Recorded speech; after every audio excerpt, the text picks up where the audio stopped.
Hey guys, and welcome to the Alabama Saltwater Fishing Report presented by Angelo DePaola, the Coastal Connection with eXp Realty, the first podcast to bring the local inshore, offshore, and onshore fishing report, whether it's good, bad, or ugly.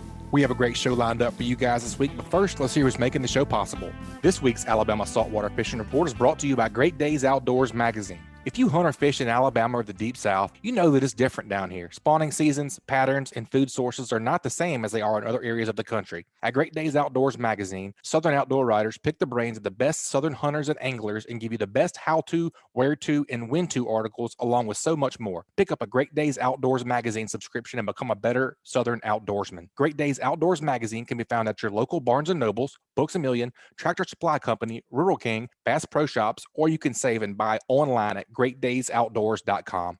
And also brought to you by Fishing Chaos, fishing tournaments coming up near you.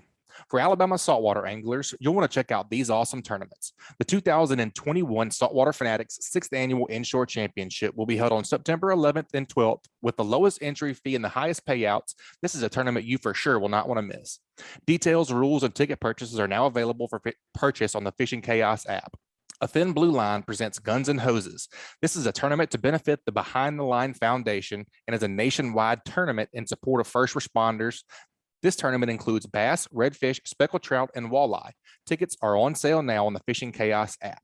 This tournament will take place September 11th through September 26, 2021. For our kayak anglers, check out the month-long Redfish Challenge that repeats in September and October. There are Gulf Coast and Atlantic divisions. 5 redfish aggregate length determines the winner. Tickets are available for purchase on the Fishing Chaos app. More tournaments near you, info, and full tournament details, including ticket purchases, can be found online at fishingchaos.com in the tournament tab. And if you do not see your tournament listed, fill out the contact form to have your tournament included. All right, folks, I am your host, Butch Theory, and I have hosting with me today, Angelo DePaola, the Coastal Connection. Welcome back, Cap. How we doing? Man, doing great, Butch. Doing great. Just glad to be on here with you guys and talking some fishing. Absolutely, man. How are things over there on the east side? We got pretty lucky with Ida. Our thoughts and prayers go out to everybody over in Louisiana. I hate those boys and girls over there getting beat up, but how'd you guys fare? Nothing. Minor rain events, some little bit of wind. Nothing like nothing like the guys in Louisiana are having to deal with. Truly, thoughts and prayers are going out with them. I mean, I was talking to a buddy of mine yesterday. They're running supplies over to Grand Isle on a 40 catamaran right now. Man, and it's a bad deal. I mean, a lot of those places, hadn't even recovered from the last couple of storms.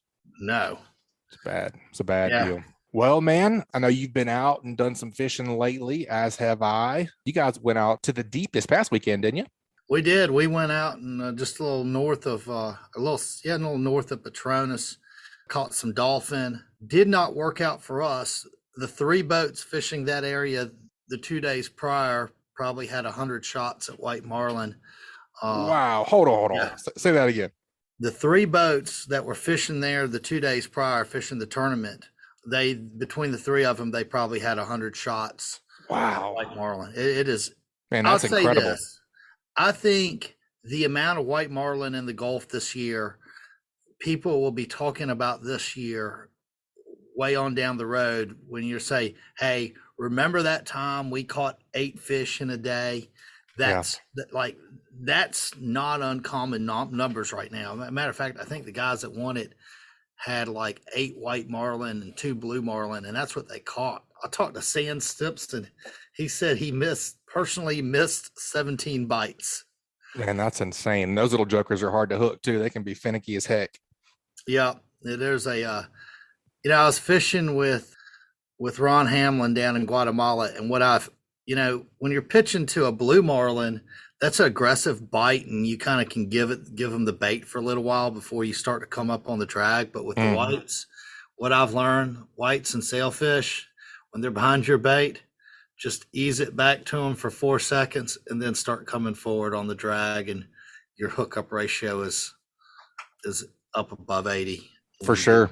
Or have a smaller swimming ballyhoo or a skipping ballyhoo pitch bait ready to roll. That way, if you drop it back that 3 or 4, put the hammer down on the reel and, just maybe bait and switch that fish. You know what I mean? That's the key. That's the key and the guys that are catching big numbers, they're almost catching them all on the bait and switch. It's hard to catch them, when they hit your rigger bait with a J hook. They're just, I don't know, for whatever Swatting. reason, fairly clumsy fish. Yeah, they are. They're definitely swatters. There's nothing more frustrating than having a white just back there wreaking havoc. Captain's in the tower losing his mind. Right rigger, right flap, left flap. Oh, I mean, that's when it's fun not to have a headset. Then when you're done, you hadn't caught anything. All your baits are mangled. It's like, man. what just happened? Yep, that's a fact. You got whiteyed is what happened. Yeah. All right, man. Let's get into this thing. We're gonna talk to Blakeley Ellis over at CCA Alabama before we get into the reports. What'd you say, Blakeley? Welcome back to the show, buddy. Appreciate it. Thank you, bud.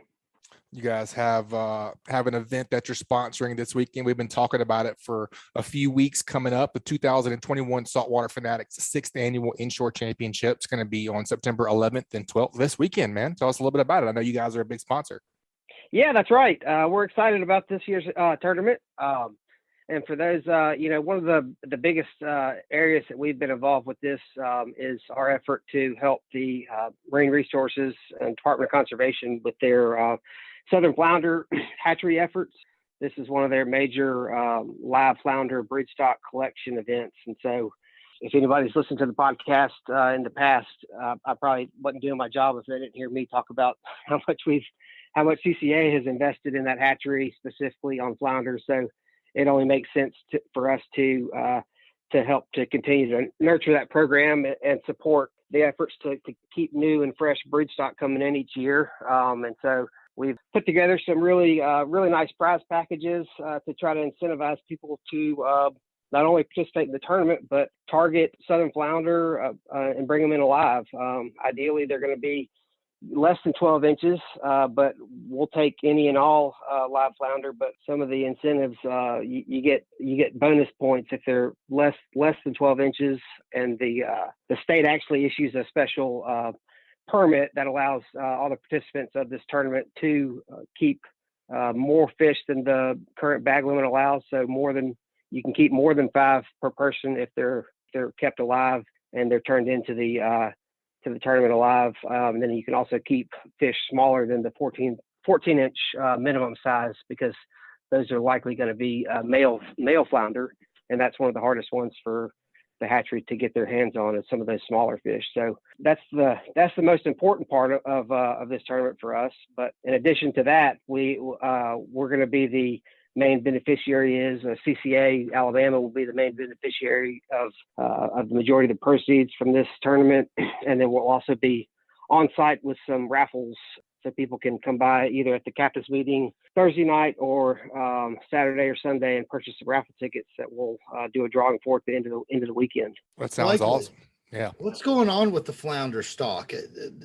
So I couldn't tell you as far as like a recent, the stock assessment. I know that all the signs, when they did do the stock assessment a couple of years ago, which led to and helped to support that decision to raise the minimum size and lower the bag limit, were all because the stock assessment pointed towards, a not great trend for Southern flounder off the coast of Alabama. And really, that's a trend you're seeing across the Gulf of Mexico and up the East Coast. We were one of the first states to be proactive and take some action and change those limits up. And that was I think 2 years ago. So it's hard to say if there's been a result so far, but I mean, you do hear people that do feel like this is not a scientific, this is just kind of on the street. It seems like there's that people are seeing some benefits of it, but really we won't be able to measure that until they do another stock assessment. But it wasn't great a couple of years ago. We're hopeful that between lowering and changing those regulations, and then also with the continued success of the hatchery to put more fish back in the water, that we are making a difference in that. So I can't tell you scientifically, Angelo, but we're hopeful it's trending in the right direction. Or at least I hear the word on the street is the same thing, and you can't help but think, if you're putting a bunch of fish back in the water that weren't going to be there, that's can't do anything but help the fishery. Agreed. Yep, that's exactly right. That's exactly right. Sounds like a good opportunity to have Max Westendorf on again to tell us how the hatchery is doing. We've had him on a few times, and he's walked us through the science of all that over there, man. And it's really cool, Angelo. Cool. I've been wanting to go over there and shoot a little video. Mm-hmm. Angelo, let's go take a tour. You and I live in the same town down here. I think I know a guy over there, and we can make that happen. Done. That's going to happen. All right. But yeah. So here. Let me tell you some of these packages though, because we've got some really sweet packages. The flounder. So one of them is a flounder. You get one ticket for each live flounder. Not a ticket. You get one entry into this giveaway for each live fish over 12 inches, but you get two tickets, two entries for each fish under 12 inches that you bring in alive. And this package is worth almost $1,200. So if you'll spare me a second, I'm going to run through it. But to start out, we've got a Sims Challenger jacket, your size and color based off what they have in stock. A Sims Challenger bib. So the two of those things are worth about $500, which I don't know if any of y'all are familiar with that brand, but it's about as good as it gets when it comes to the waterproof gear between waders and jackets and stuff. So that's going to be a really nice part of that package. We've got an Engel dry box. We've got 4 of the Toadfish non-tipping can coolers. We've got the Toadfish folding fillet knife and cutting board combo. And I'll actually let the winner pick if they want to get the new extra large cutting board and extra large knife. They can pick that or the standard one. They just came out with that, and I got some of those in just yesterday. We've got a TFO Pro Series spinning rod and a Costa duffel bag. So that package comes in at almost $1,200 for the flounder raffle, if you will. Man, that's awesome. And sounds like we need to be catching some flatfish, Angelo. Heck yeah. Well, I'm trying to sweeten that pot as much as I can, and then the other category or giveaway or prize will be for the most live flounder turned in, and the winner of that item will be they'll get to pick 5 pairs of AFCO shorts, an Engel 13-quart dry box, a TFO Pro spinning rod, and then the Toadfish cutting board and knife combo, along with the 4 Toadfish can koozies, and that one comes in right at about $600 for the value of that particular prize. So we're really hoping we can have a good turnout and people can go out and target these fish and keep them alive and bring them in, because this is it's an important part of the full circle there at the hatchery. We've done a really good job of getting everything set up for them to have success, but this is kind of like literally the fuel for the whole engine to keep moving, is to have new and fresh fish coming in each year, because the life cycle of a male flounder, which those ones 12 inches and under hopefully will be, it's not but about 2 years. And so even if we had 100 of them sitting in a hatchery, and we don't, but even if we had 100 after a year or two, that's all you can really hope for, is about 1 year of successful production out of them before they're done. So this is something we've got to always be adding to and tapping into. And yeah, I know what you mean with the wow. I've been working on this project for a couple of years, and I just learned that in the last 12 months that male flounders only live for right around 2 years. So it's right there. It's pretty cut and dry. We got to have more males coming in there to make this whole thing happen. So that's kind of what we got going on there. That's great, man. That sounds like an awesome event. If folks want to, I know that Saltwater Fanatics Tournament is on Fishing Chaos app, so I'm sure you can get your tickets there. But as far as being in the flounder and getting the special permit and all that, do you need to be physically at the captain's meeting at Ralph and Keku's on September 9th? No, I don't believe so. I believe they've got it posted on their Facebook page, this copy of this letter from Director Bannon authorizing this, and that is the permit. Let's see, it doesn't look like, no, I don't think they have to actually have it on them, but they have to be it's tournament participants are who are authorized to use this. So as long as they're entered into the tournament, then they're eligible for that. And I think the weigh-ins are 12 to 5 Saturday and Sunday. And then, like I said, we're going to have some really good raffles on site, starting on the captain's meeting Thursday night, and then those will be available Saturday and Sunday as well. And you don't have to be on site or present to win. You can write your name on the tickets that you want to, which buckets you want to drop them in, and it'll be some good stuff for a lot of these same companies that you hear us working with a lot: Engel, Costa, Sims, TFO, all that kind of good stuff. So there'll be some good opportunities to try to take your chances and roll the dice on some raffles. Heck yeah, man. It sounds like it. Well, I know they appreciate you guys being a big sponsor, and we appreciate all you do for our fishery. And we also appreciate you being a sponsor of Great Days Outdoors, man. We look forward to having you on next time. Yes, sir. Thank you, guys. See you. See you, Blakeley. All right, Angelo, let's head on down. I finally got the Bama Beach Bum hemmed up. Got him willing to participate today. Got him on camera online. What you say, Mathew Isbell? Hey, man, it's so good to be back on the show. It has been, I don't even remember, man. It's been a while. Yeah, it's always sporadic. I'm kind of in the surf fishing, pier fishing, land-based niche for you, and I don't always do the same thing. I may be traveling or doing whatever, and not really in it as much as I was when I was guiding, of course. So I'm usually not as knowledgeable about like in the moment what's going on. But I've been doing a lot more beach fishing and surf fishing here lately. So maybe I can contribute a little bit this week. Oh yeah. Well, we're glad to have you back on either way to keep up with the bum travels as always. Like to keep our finger on what you're doing. So what's up, man? We had a little bit of a storm. Angelo and I were just talking about how insane the offshore fishing has been since the storm. What have you been seeing over there? So what have you been doing? Yeah. Offshore fishing's been good because of the storm. Awesome. Well, that's good. Good. It was great before the storm. Yeah. And it's still good. I think it's one of those years. I'm not sure. Like, I don't do enough beach fishing to know, but some years it's just cyclical and there's just tons of bait in, and it makes all the difference in the world. Cool. And like some years I know just right along the beach, you just see massive schools of LYs and stuff, and I would assume the same. It can be, yeah, for sure. I was just curious, I guess I need to get a boat, man. Sometimes it's we'll just go on my boat. That's right. I've figured out a way to bum rides from about a dozen people at this point. That's definitely what I need to start doing. I am a bum, so that's that's right.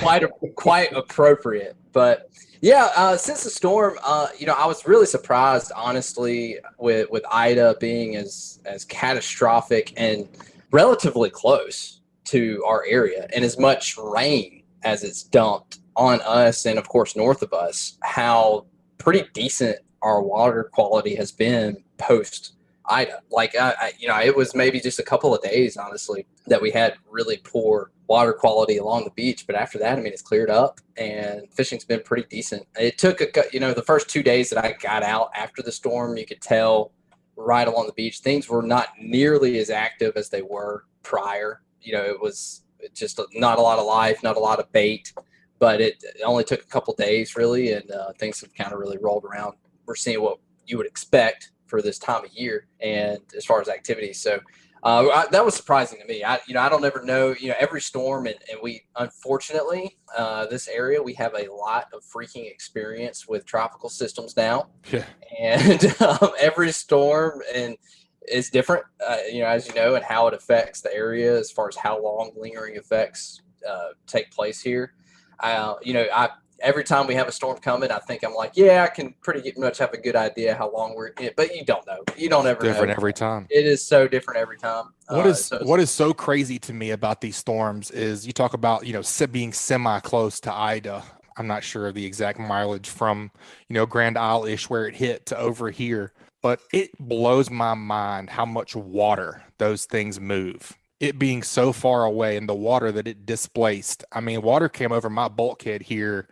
I believe it hit like Saturday afternoon, and I didn't see my dock for 2.5 days, regardless of tide cycles. It's just insane how much water. So, things are getting turned over, waves are getting high. I would assume that the water temperature is affected by it. It's just crazy how much stuff it affects. And the water movement always blows my mind. Yeah. And that could be, and I don't know what that affects offshore. I don't know if that's good or bad, or what water temp, if lower water temps are better. I don't know. But like, as far as close to the beach, what I have seen since Ida came through, our fall pompano bite, like boop, it like snapped. Like we're going now. Like we're catching pompano again. Whereas you weren't really seeing that prior to Ida. Now this time of year we do get like September, October, November, kind of leading into the winter months. We do see a little bit of pompano action, but I think those lower temps, that upwelling, I guess, that the hurricane creates in the Gulf, I guess kind of pushed in that water temp that we needed to kind of start seeing a decent pompano bite. So,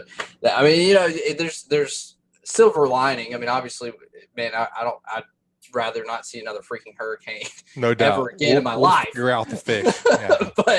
but it is, some of the things that happen can be in your favor with these tropical systems as far as fishing goes. And so that's nice.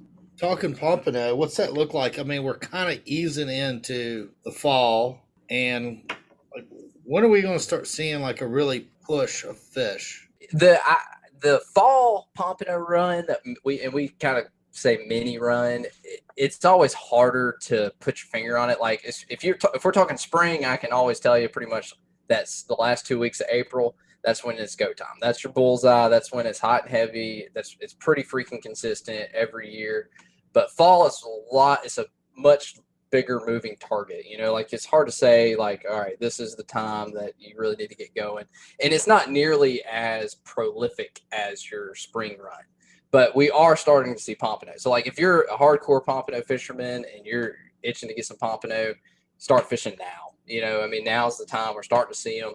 And the other thing, kind of a tidbit, something that Dusty Hayes and myself have kind of patterned out over the last several years now, is this is the time of year, for whatever reason, that we start seeing permit along the Alabama coast.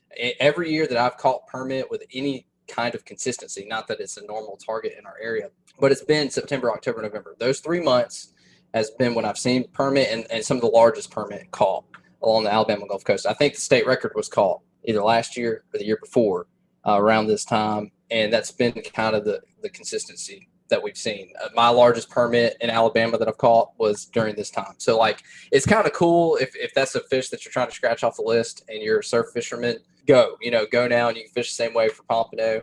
I'd say, focus a little bit more to the east than I would say west, further east, kind of closer to the Florida line. You're going to see more opportunities there for those fish, but kind of a unique opportunity that we see this time of year, but also pompano moving in, you'll get those too.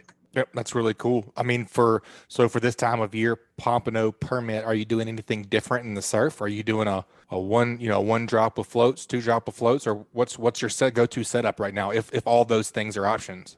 I'm going to give you a straight up answer. First of all, I've done like maybe 2 surf trips where I've done set rigs in the last like 4 months. So my expertise in the moment right now is very limited, but hey, that's okay.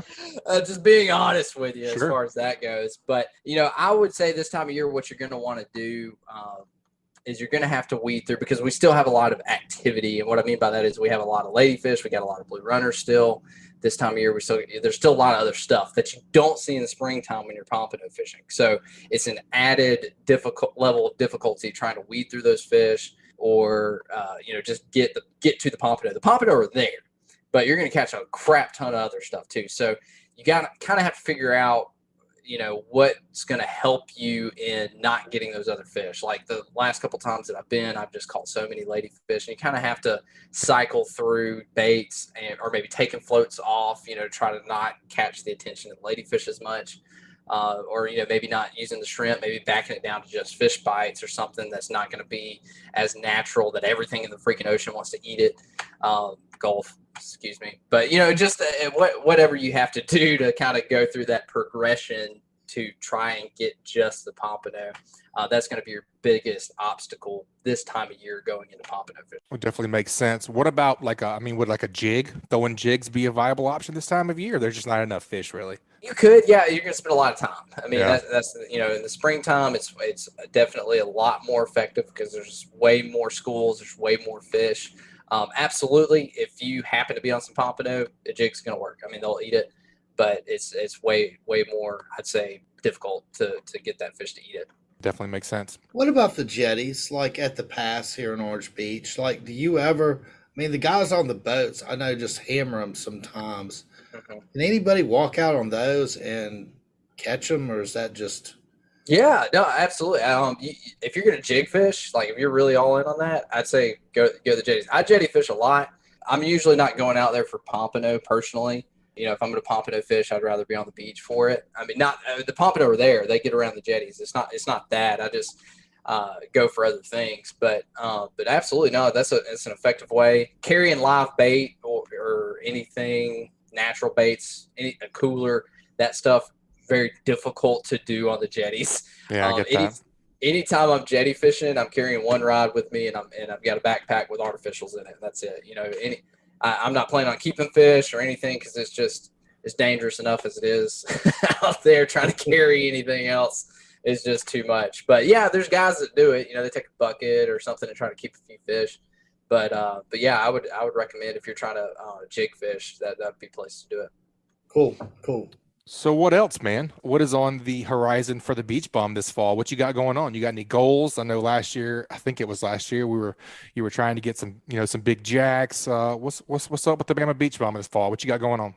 Yeah, fall fishing for jacks can be great. I'm excited about that. I'm going to be traveling a lot. I'm going to be in South Florida, and also I'm going to Outer Banks. Nice. Going to be doing, a little bit more traveling this year. And that's kind of what, like, for me personally and my channel, my content, like that's always been where I wanted to live, is in highlighting surf fishing and land-based fishing across the country and beyond that, as I grow. And so I'm getting those opportunities now. So I won't be fishing. I mean, I will be fishing here, of course, obviously, but not nearly as much as I have in the past. Just going to be spending more time in other areas and trying to do that. Fortunately, jacks are definitely my favorite fish. And the biggest one I've ever caught was in the fall off the jetties, which if you've never done that, caught a giant jack crevalle on our rock jetties here, I challenge you to do that because it's the added element of a you life might die. You might die. Like it's kind of exciting, So it's definitely fun, and I think the bigger ones kind of move in and around that time of year, so I'll definitely be targeting them. And of course, going after permit. I always love catching an Alabama permit. I'd love my personal best right now is 17 inches total on an Alabama permit. So if I can try to beat that this year, that'll be something for me. That I always have, specific things that I'm going after, specific fish, whatever, something I'm trying to accomplish for the channel around here. So where are you going in the Outer Banks? I used to surf fish up there a lot. Did you? Let's see. I'm going in. This the end of October. Cool. I'm going up there. Last week of October, first 2 weeks of November. That's when they get the big red fish. They call them red drum up there. Yeah. But you better be able to cast. Like the best casters in the world are up there. And if you're like me and you can't cast, you just better hope that they blitz the pier. And I'm like a decent caster. Yeah. These guys, they're on another, they're like world record, like competitively doing it. No, those guys, they use a lot of the level ones and bait casters. Yeah, hatters, heavers, and yeah, and that's kind of the world they live in. The guy that built the rods that for me that we have, that's where he lives. Is up there, and so I'm going to be meeting up with him and going to be utilizing a lot of his knowledge to be effective up there. I feel like I'm pretty capable of casting, but it's definitely East Coast is like, it is a different ball game, man. It's like I'm like in AA going up there and playing the Crimson Tide or something. It's the epicenter of pier fishing and beach fishing. Like it's just they take it differently up there. They do. It's a different world. I'm excited to go experience it. I got that's kind of part of what I love doing. I got the opportunity last year to go to Cabo, and Cabo is real big, and their whole culture is surf casting and throwing plugs and stuff and all that. Whereas, it's a little different in this section of the East Coast. They don't throw as many artificials as they do for these reds and stuff, but they definitely cast the crap out of their weights and everything. So I'm excited to learn and gain more information and knowledge, and anything that I can learn up there and bring it back to this area and maybe be more effective is always cool too. They've got stripers. They throw a lot of Hopkins lures because they got monster bluefish up there. You'll probably get your PB bluefish. I hope so. Yeah, I'm excited about having a little opportunity at some big bluefish. Well, you mentioned your rod. You want to talk about that a little bit? I saw it online, man. It's pretty sweet. It is, yeah. We good news. We're sold out. So you can't get one. But yeah, we'll be doing another order at the hopefully before the spring run comes. We'll have another set. But yeah, we sold out pretty fast. Fortunately, I guess that's good. But at the same time, you get people that are frustrated about it. But it's just hard keeping up with inventory. If you guys, it's just the world we live in. It's a nightmare right now. Yeah, it's crazy. It literally took us for this. It'll be quicker this time around, but to get everything to go through the process, it took us a year and a half. Like from the time we're like, hey, let's do this, it took a year and a half to actually get product in our hand to sell. So everything's just it's hard. Yep, it is. It's the new world we're living in. We'll definitely be staying tuned for that, for more rods from the Bama Beach Bum, man. And we always enjoy your videos and having you back on. If folks want to look you up, if they haven't heard about you yet, what's the best way to get in contact with you? Yeah, just YouTube or Facebook. You can just type in Bama Beach Bum. It'll pull me up, and make sure you hit the subscribe or follow button, and you'll see some stupid videos of me going out trying to catch fish. Keep up with the bummy travels. I like it, man. Well, we appreciate it. As always, we look forward to getting a bum update next time you come back around, man. We appreciate it. Yeah, absolutely. Thanks for having me. Awesome. Good luck, dude. Look forward to seeing your adventures. Thanks, man. All right, guys, let's take a quick break and hear from a few of this week's sponsors. That segment was brought to you by Sam's Bait and Tackle. Sam's Bait and Tackle is your one-stop shop located at 27122 Canal Road in Orange Beach, Alabama. Sam's has a little bit of everything, including a deli, inshore, offshore, and surf fishing tackle. They also have bait, clothing, groceries, name brand sunglasses, and so much more. Sam's also has tackle experts and podcast contributors Chris Veche and Dusty Hayes on hand to answer any questions you may have about any type of local fishing, and can also repair your rods and reels if necessary. Stop by and shop or call them at 251-981-4245 today. And also brought to you by Photonis Defense. Photonis Defense is proud to offer the PD Pro line of night vision systems. The PD Pro series is the world's smallest and lightest night vision goggles built around the Photonis 16mm filmless 4G image intensifier tubes and their hybrid filmless 18mm image intensifier tubes. The ultralight, ultra-compact night vision systems deliver cleanest image, best resolution, smallest, most transparent halo, and best overall performance and function of any night vision system available. The PD Pro line consists of the PD Pro M 16mm monocular, the PD Pro B 16mm binocular, and the PD Pro Q panoramic night vision system. Photonis Defense, masters of darkness. All right, Angelo, let's get the inshore report, man. I know Captain Richard was out on his offshore boat.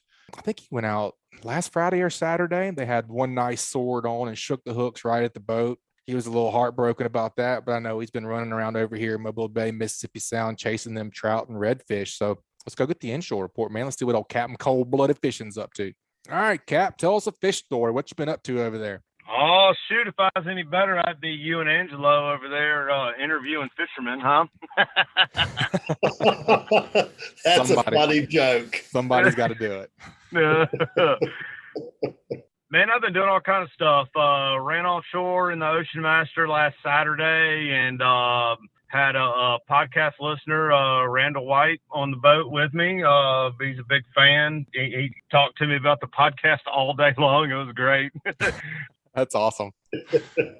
I know Randall. Yeah, he talked about you too, Angelo. But so anyway, we fished. Had a kind of a little bit of a slow day out there. Not real sure what was going on. We did get a bite and a hookup, and fish shook loose right at the boat. I had the daggum harpoon in my hand, about ready to cock her back and let her fly, and shook the hook loose.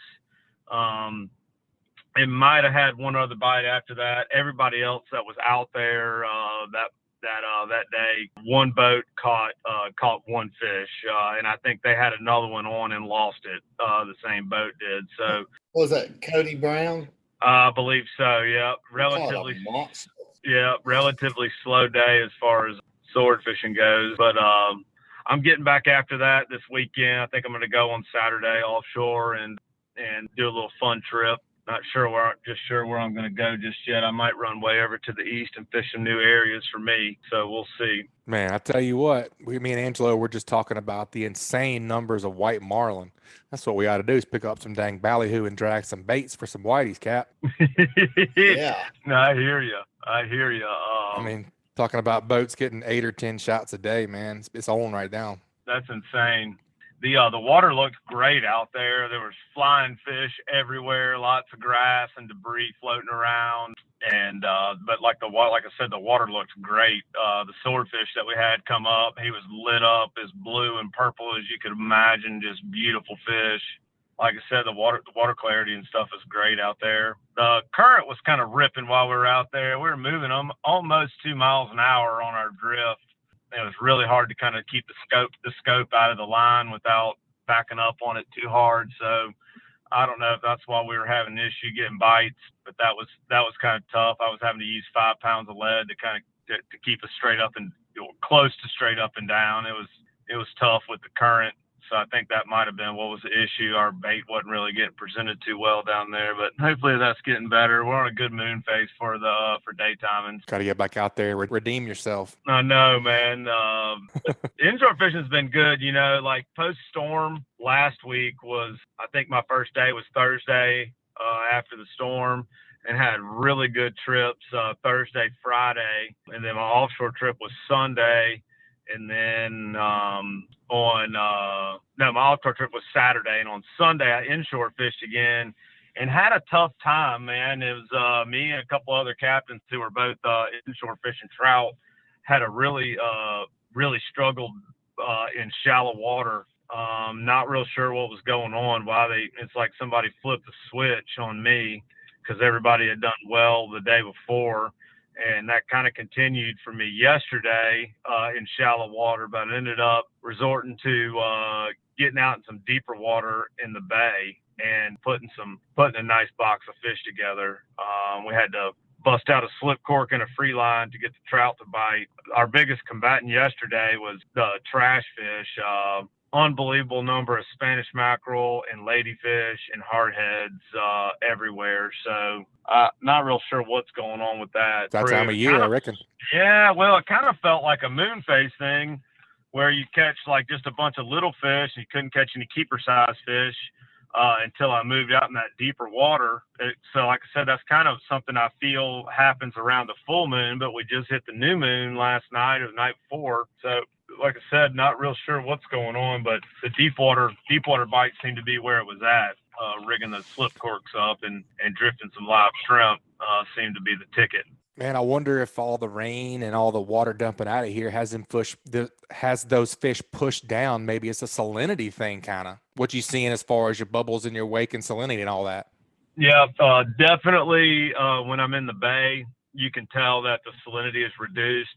Today, I even saw some of that little green floating grass that you'd see up in fresh water, starting to like just little hints of it here and there. But you know, one thing I noticed the other day when I was out there, we were cutting across the ship channel and came right in behind the ship, and he was pushing up some greener, prettier water. So that's probably exactly what's happening. Is there's some fresh water coming down, it's floating across the top, and there's some salinity down deep. And I've almost noticed like a line on my bottom machine that's pretty consistent all over the place in the bay as well, which is probably that salinity layer that's down about 6 or 8 feet. So the water down in the Sound is beautiful.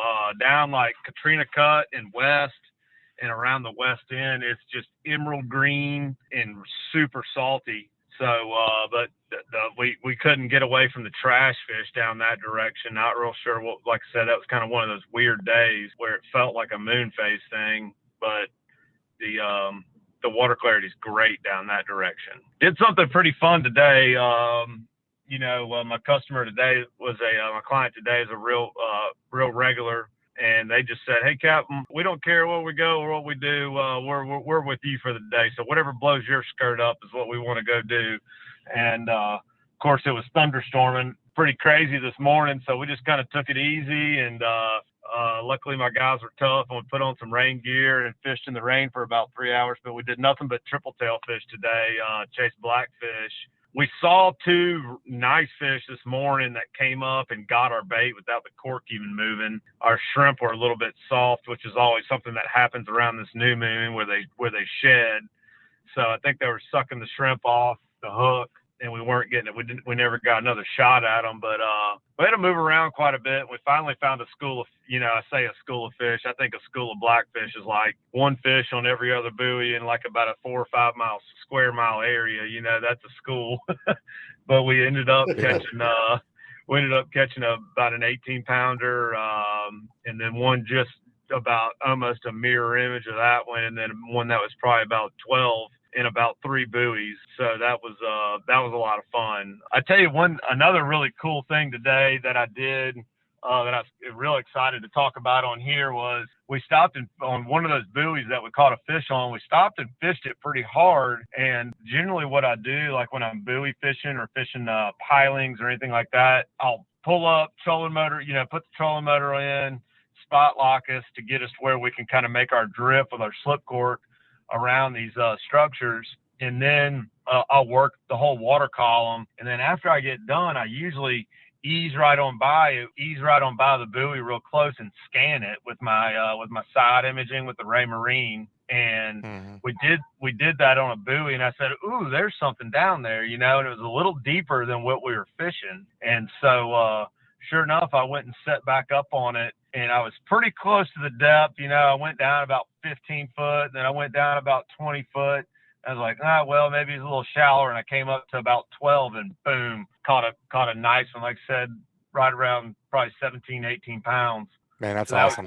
Yeah, and I'm pretty sure there was another one too, because I rolled by it again after we got done, and I saw another little spade shape on my machine, but we were short on time, and folks had to get places, so we called it a good morning with 3 nice fish in the box. Heck yeah, Man, that sounds like a great morning. Stellar day. Yeah, man, that side scan has changed the game, man. That's such a cool thing to see whenever you can literally see the fish laying up there on that chain and literally count the chain links, man. That's crazy technology. It is. And, the other thing too is, man, is like, I could see where he was on the, because my side scan will shoot side to side, and then it shows you like a down scan version of it. And you can see the fish on both images. And I was like, he looks like he's right down there about, 15, 20 foot. And that's where I set my cork. But I had to come up just a little bit to get that bite. But that's kind of neat. And you pretty much look and see and guess just about which depth to put it on, So man, cool. Yep, using electronics to catch fish is unbelievable.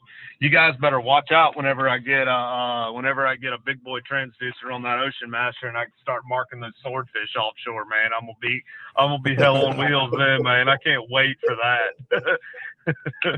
Definitely look forward to seeing that for sure, man. Well, that's a heck of a report, man. Inshore and offshore. Folks want to get up with you and book an offshore or an inshore trip. What's the best way to get in contact with you? Man, you can message me on Facebook through my business page or on Messenger.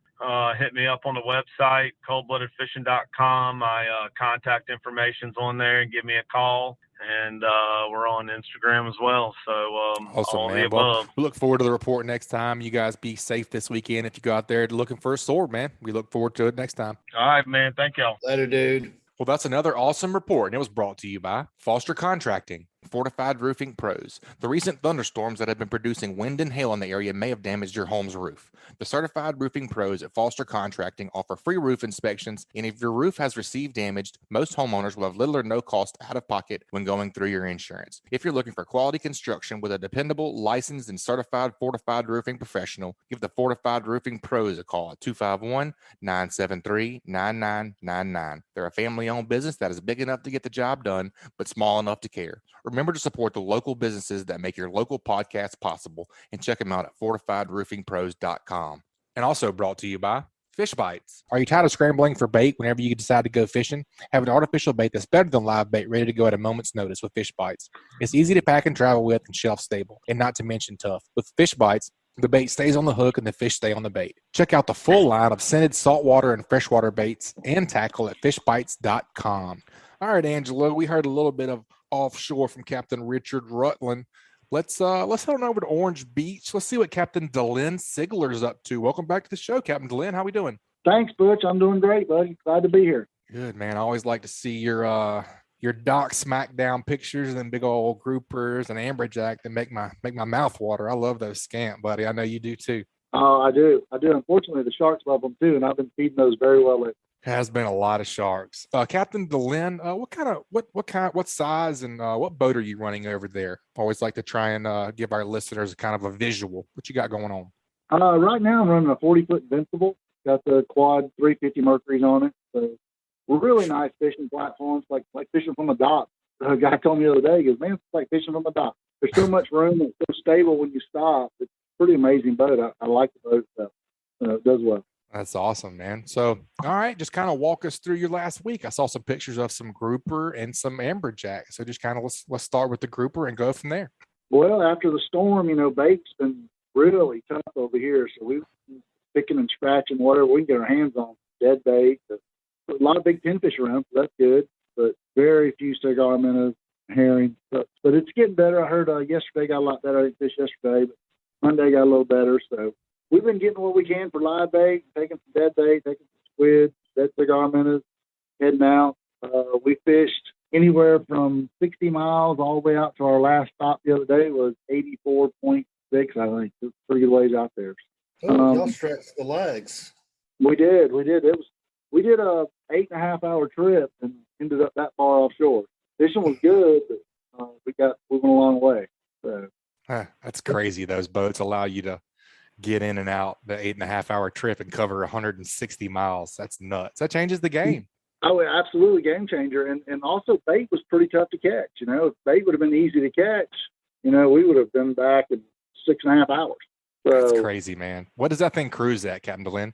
I don't push them hard. And funny you ask, I don't push them hard, but we cruise at 47 miles an hour. So I got a buddy of mine's got one just like it. We were about 75 miles out, and he ran 68 miles an hour all the way back in. So I bet you could hear the gas going. Oh, yeah. You can outrun everything but the gas. So, that's right. That's a fact. But, when you're offshore on a 40-foot boat, you can cruise at almost 70 miles an hour. That's stupid. That's covering some ground, Cap. You can believe that. Yep, it is. So you can get to where a little less fishing pressure and hurry and not take all day to do it. Get there and get back.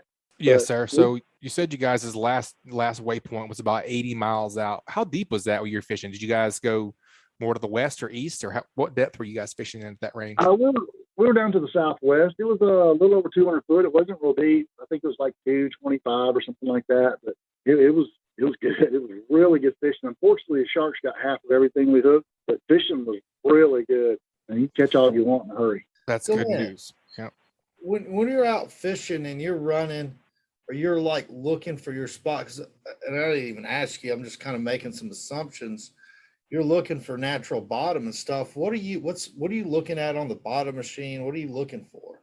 Here's what I do. It depends on what depth of water, and if I'm looking for natural bottom or wrecks or whatever, I usually run my bottom machine on zoom, and I zoom it into 30 to 60 feet, thereabouts. So that blows it up. So even when you're running pretty fast, if you run over something, it really jumps up on the screen. If you're in, say, 200 feet of water and you're from 0 to 200, you run over a little 2-foot ledge, 3-foot ledge, it's not painting real well anyway. When you're running 40 miles an hour, you'll probably miss it and never see it. So I zoom it in so I can see. I turn my gain up pretty high, put a lot of extra, I call it snow on the screen, but I just kind of look past that. I don't run anything on auto. I put everything on manual, and I put it where I like it, where I'm comfortable running it, where I think I can see something. So that helps me out a lot. So you guys that aren't zooming in, you're kind of missing out a lot. Dude, I mean, I hope if you're listening to that, take some notes. Go Yep. replay it and understand how to set up your bottom machine, because that right there is how you catch and find bottom fish. Yep. That's really good stuff. A lot of days, the very best spot that we hit, and it's on fire and we're just bailing them and we leave them biting, is the spot that we find that day, because it's hubbed up with fish, and that's why you saw it. You ran by it, marked up on your bottom machine, you ran by. Had it not had a lot of fish on it, it wouldn't have marked up, and you probably would have never saw it. But when you ran by and it's just got fish everywhere, that last spot we fished the other day, I started marking fish like 240 foot before we ever got to the spot. And I was like, oh boy, this one's, and I'm talking about, when I'm saying marking fish, I'm marking fish from the bottom to 60, 70, 80 feet off the bottom, solid. And I was like, oh boy, y'all get ready. This one's hubbed up. It's going to be good. Hold on. And it was. Hold on, boys. So that's awesome. You mentioned something earlier that kind of stuck out to me. You said whenever you can run off, 70 or 80 miles to get out where it's not so pressured. I know I've heard some people talking about amberjack being a little bit tough to catch this year. I would imagine that pretty much anything inside of 40 or 50 miles has been beat up pretty good. Are you seeing any of that? Oh, absolutely. And that's the only reason people say, why do you like to go so far? I don't like to go far. I like to go to the sea buoy, but if you want to catch them, we got to go where they live. And all the dumb ones have been caught. They've seen everything. They've been hooked. They're smart. The dumb ones are in a freezer somewhere. So we're just trying to go where they're a little less skittish and a little more willing to bite, I guess. And so that's why I've been going too far offshore. I've got the boat. I can do it. Now, if you don't have the boat, it is what it is. You just make your leaders a little longer, downgrade your tackle a little lighter, smaller hooks, and you'll catch them. You're just going to have to work at them. Just going to have to be a little smarter than they are. Yep. But I'd just rather go where I can use big tackle and they're just dumb and they just want to jump the boat. No doubt, So, ideally, but let's say, we don't have a 40-foot invincible that'll run 70. Right. You mentioned longer leaders and smaller hooks. Let's talk about that a little bit for our folks that can't run out that far on ways, how long do you like your leader and how small do you actually like your hook and things that you do to combat that fish that has seen everything. Just kind of walk us through that if you don't mind. Okay, yeah, and it changes day to day, but here's my general setup. Going 50, 60, 70 miles offshore is usually 80 or 100 pound test. And for groupers, I'll use a 5 to 7 foot leader. For jacks, I'll use a 10 to up to 20 foot leader. So let's just say we got a smaller boat and I fished a many of them. I'm not putting them down. So we can only go about 25 miles out. So let's back off to maybe 60 pound test and go to that 15, 20 foot leader for amberjacks and that 7, 8 foot leader for group. Here's another trick to get them to bite. Say we're fishing the wrecks. Say we're fishing the Antares, okay? And, if you get too close, you're going to get a bite. You're going to get cut off. But if you fish too high in the water, they won't bite. Well, a lot of times those fish will come away from that wreck on the bottom and bite and come farther from the wreck, but they still secure because they're down on the bottom. So instead of getting right on top of the Antares and say, let's drop it, reel them at 20 foot, above the wreck, let's get off to the side like 60 feet. 70 feet, 80 feet, and drop it all the way to the bottom, fish really close to the bottom or right on the bottom. And now you got a chance of catching him still because he's off the wreck. He'll come over there and bite that lighter leader. So you got to use 60 pound test to catch those jacks or 50 pound test. He'll come over there and bite a lot of times. Now he's away from it. You just, either drift or put your motors in gear after you get him hooked and just ease him away from it, catch him. Also, once you hook that first one, they're just like everybody else. They're just like kids. Once one of them gets the ball, they all want the ball. So once you hook that first one and he's 80 foot, 100 foot away from the wreck, you'll see your screen light up. They'll all run over. Hey, George, what you got? I want some of that. And you can drop 2 or 3 or 4 more baits down and everybody hook up. Now he's 100, 120 foot away from the wreck and you got them all. They're just done. There's nothing they can do. They've got themselves in trouble and they fell for the trick and you got it. So that's what I do on those closer in pressured wrecks. Fish close to the bottom, longer leaders, lighter leaders.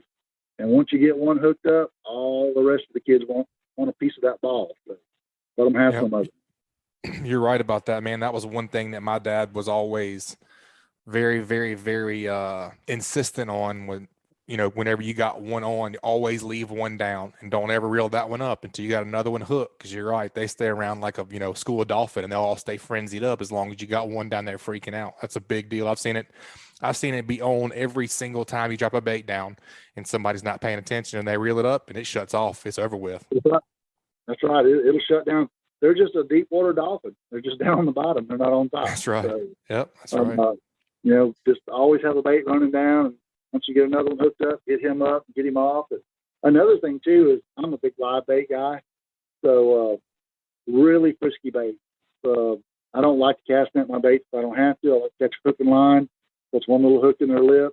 Get them up there. Don't touch them. Use a de-hooker and de-hook him right in the live well. And the frisker he is, the more frisky he is, usually the faster the bite, the more aggressive the bite, and just seems to work a lot better. The really frisky live bait cat chasing the mouse, he doesn't want to eat the mouse, he just wants the mouse to run. So when that mouse runs, he's going to pounce. And he doesn't have hands, he's got a mouth. So you use that 10 or 15 foot leader, and you put a hardtail on there, it's super fresh, couldn't hardly catch him in the live well, and that jack looks at him, he just takes off running. Well, that jack takes off running after it. So that really bait can only go so far. That's right. That's right. DeLynn, you've been doing this forever. Mm-hmm. What's like programs like Seymour Maps? You know, there's just so much more access to structure that people never ran across. Like somebody like you seem like you catch fish no matter what. But like, what's that doing to the fishery and affecting your day to day, like out on the water? Are you fishing those areas still, or you out finding your own thing? Seymour Maps and such, the Garmin map, relief shading, all that stuff, Google Earth. Yeah, it's definitely changed it. Because a guy can buy a boat today, and tomorrow you'll see him 60 miles offshore sitting on some rocks. So, and it might have took him 15 years to find those rocks, in the past. So it's definitely changed. Now, what I do is I'm still looking for my own stuff. I want to find stuff that's not on Seymour Maps. I don't fish well with others. I want to go find my own stuff and just let them grow. If I'm not there messing with them, I want them to sit there and grow. But yeah, so it's really good for the new guy or the guys trying to find a new area. Absolutely, it works great. But I just kind of find my own stuff. These groupers take a long time to grow.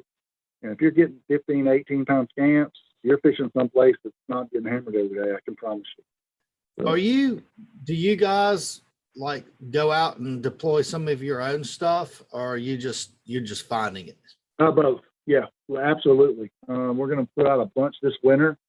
So yeah, it seems like everybody says, oh, nothing's private anymore. And I get that, but if you don't build wrecks, if everybody stopped building wrecks, there wouldn't be any wrecks. So I absolutely suggest everybody build a few just to help out the fishery. So we're going to build a bunch this winter. We do build some. I do find a bunch, find natural bottom, I find wrecks. Depends on what kind of day I'm having. If it's calm and I've got plenty of time and we're poking around, I might find 6 or 8 wrecks a day. And natural bottom, you could wear a pencil out, find a natural bottom. Oh, yeah. There's a bunch of stuff out there. Look. If you have time, slow down and look. Your bottom machine. If you're a bottom fisherman, your bottom machine's your best friend. So use it, learn how to use it. Talk to somebody that knows a little bit about it, and they can help you out, set you up in the right way. And they tell you to spend a lot more money on your scope than you do your rifle. Well, spend a lot of money on your bottom machine, because it's worth it. You might spend $3,000 building one wreck. Well, if you spend $3,000 or $4,000, $5,000, $10,000 on a good bottom machine, you might find 6 or 8 wrecks a day.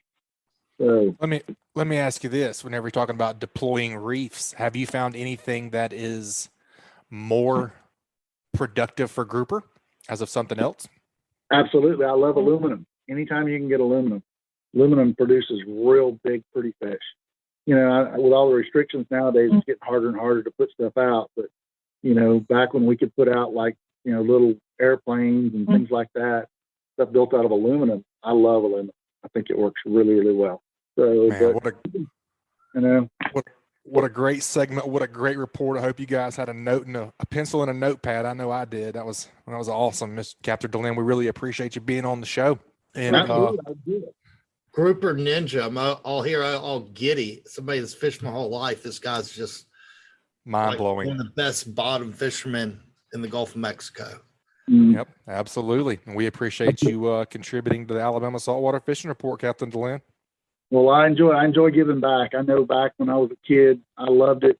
I struggled and I did everything wrong. So don't put me on a pedestal too high. I'll fall off. But I did everything wrong, and people would share something with me. I appreciate it. And I always said, look them in the eye and shake their hand and thank them. And so I'm just trying to give back a little bit myself. Well, we definitely appreciate that, man. And we look forward to the report next time, buddy. Be safe out there. Thank you, guys. Appreciate it. All right, Capt. All right, y'all have a good one. Man, Angelo, I don't even know what to say about that. Dude's got it figured out. Like when he started talking about, yeah, you know what you need to do? You got to zoom your bottom machine into the bottom 30 feet and turn the gain up all the way. That Running way 40. you can run 40 and mark the bottom. I mean, I'm assuming he's probably got a 3 kW transducer, but like Sure. I've always look at my machine, but like I never did that. And like when I was running, I could never find spots. So I could find them if I was like trolling for Wahoo or something. Mhm.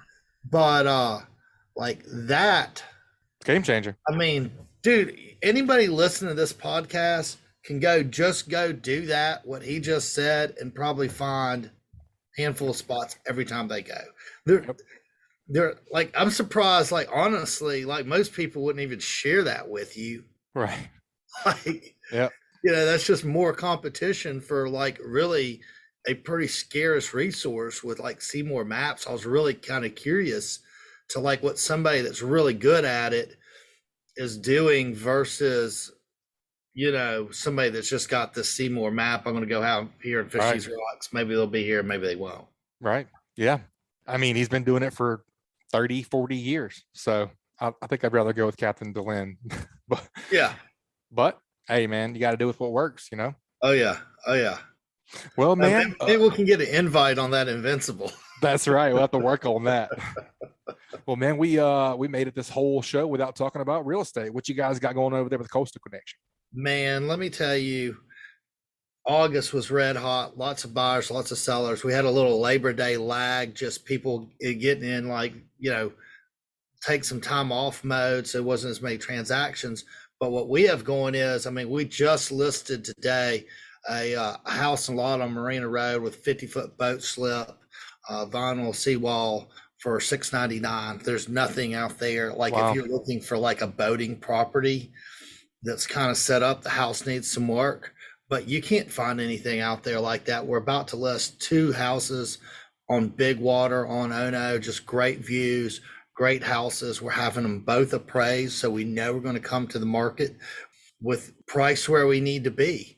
So, and that's one of the things that's pretty unique to us. Like on our dime, we'll appraise them. A lot of times we'll do the home inspection up front, so we know what we have going into it. I mean, you always say if you're going to go in a firefight, you better have some good recon. Absolutely. Like we kind of look at it in real estate that way. Hey, you know, we want to know exactly where the market is. Look, the market was really, really, really hot a few months ago, the spring and early summer. It's not the same market right now. So it's more important to be priced properly. And if we get downward pressure, I don't want to chase the market down. And being able to not just have my opinion, but get a third party, it's a big deal. And it's a big deal when you go to negotiate and somebody's beating you down on price and you go, this is what it is. Right. Slide the appraisal. It's not me that says it's worth it. It's somebody else. So I think it's pretty unique to us. And, you know, we'll be sharing them with the subscribers and stuff once we roll those listings out. Awesome, man. If folks want to get up and look at those listings, what's the best way to get in touch with you? Email us at angelo@thecoastalconnection.com. You can call straight in, and I've got an awesome staff that can get you all kinds of information. Just call us 251-279-0099.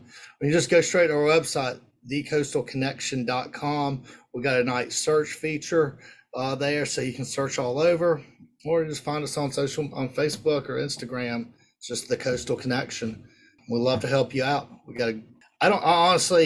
I don't think anybody does it, and I hate to sound braggy, but I don't think anybody does it as good as we do. We have it's like a football team. I mean, we just got specialists in research. We got specialists in customer care. We got a full-time marketing person, full-time transaction person. It's a pretty unique operation in the real estate world. And, I mean, I'm not going to go on and on, but look. Nah, man. I love it. If somebody's out there looking for something, whether it's in Panama City or Dolphin Island or anywhere in between, we're like set up to go do that for them. Production line. Sounds like you got it figured out, running them through, man. I love it. Well, dude, I appreciate you guys. I know I always say it, but like, y'all are just good, genuine people. I love it. I love y'all, and I love being associated with you guys. Appreciate it, man. Appreciate you being a sponsor. Great Days Outdoors for sure. All right. All right, guys, that wraps up another great segment. Y'all take a minute to check out a few of this week's sponsors. That segment was brought to you by Dixie Supply and Baker Metalworks. Dixie Supply and Baker Metalworks are proud to be your metal roofing headquarters for over 40 years. Save time and money by buying from the most reliable manufacturer on the Gulf Coast. Buy it today, pick it up today. With the addition of their new store in Cantonment, Florida, they now have 8 locations to serve you. Dixie Supply and Baker Metalworks, your metal roofing headquarters. And also brought to you by Killer Dock. As anglers, we put a lot of time, money, and passion into fishing, but most of us do not have a fish cleaning station that we are proud of. Many of us are suffering from dock dysfunction. A rotten table with rusty metal, this is just no good. But the dock enhancement that we've all been waiting for is finally here. Killer Dock uses marine-grade aluminum to make fabulous fish cleaning tables and stunning canopies that will keep us out of the sun. Killer Dock combines durability, function, and design to uniquely upgrade your entire dock experience. Visit killerdock.com to see more. All right, Angelo, we got to do What Did You Learn before we get out of here today? I feel like I already said what I learned. I know. I feel like DeLynn told us everything in his little book. I got a couple notes over here. If you don't have anything off the top of your head, I thought Captain Richard, and I had never, shows you how dumb I am with inshore stuff, whenever he was talking about the shrimp getting soft around the new moon. Oh, dude. I know. I had never put 2 and 2 together. He was talking about those blackfish that suck the shrimp off the hook because they were a little bit soft because of the new moon. That blew my mind. Well, the one thing that I learned from Richard was, and it's just because I'm not a trout guy. I want to be. I've got me a little boat. I'm trying to become one. But like all this fresh water and that layer of salt water. I mean, even Richard, it seemed like he kind of like when we got to talking about it and he was like talking his way through it, he's like, yeah, I think that is why we caught him. Yep. Is because there was a layer of salt water down deep. And I think I don't know trout fishing, but to me, that seems pretty darn important. Yep. Agreed. And that's why they're just so good, because they go so much and they've been through all of this stuff. You know what I mean? Yeah. They just cut the learning curve. Like you're listening to this show, like it just cuts your learning curve way down. Yep. Definitely helps out for the weekend. I also have written down over here, aluminum reefs for grouper. Thought that was interesting. I thought that was interesting, but I've always thought metal made the best reefs. I don't know. I think it has something to do with the pH. Yeah. Like, you grew up sinking everything with your dad. Everything. Like there was always a junk boat in our Yep. yard, and at any given time there could be 3 or 4 of them. Yep. But like the one thing we always did, you'd stack either washing machines or 55-gallon drums or something in them. We'd Newspaper machines. Remember all those? Those were awesome. Yep. Reefs. But like that metal, or we'd always put some chain link fence to kind of hold it all in. And Yep. plastic does not produce good fish, is what I find. Yeah. I don't know why. It's just not. It's not natural. No, but like it's nice to hear somebody like DeLynn, like the thing that you always thought in your head. Put science to it. Mark, like somebody like him confirms it. Yep. Check. Check. Okay. Yep. Moving on. That makes sense. All right, man. That's a great Alabama saltwater fishing report, Angelo. We appreciate you co-hosting with us today, man. Enjoyed it. Dude, I love it. Love it every time. All right. Catch you next week, man. Take care. All right, guys. Today, What Did You Learn was brought to you by B&M Pole Company. B&M Pole Company is the leading manufacturer of crappie poles in the world today. Their product line has evolved to include top quality gear for anglers who fish more than just for panfish, including their Sam Super Salt series designed for shallow water fishing for trout and redfish. These rods will deliver everything you need to catch these inshore fish at a great price. The genuine Portuguese cork handle feels great in your hand, and the exposed blank and touch system will add unbelievable sensitivity. Stainless guides are durable and flow smoothly. Check out their whole lineup at bnmpoles.com.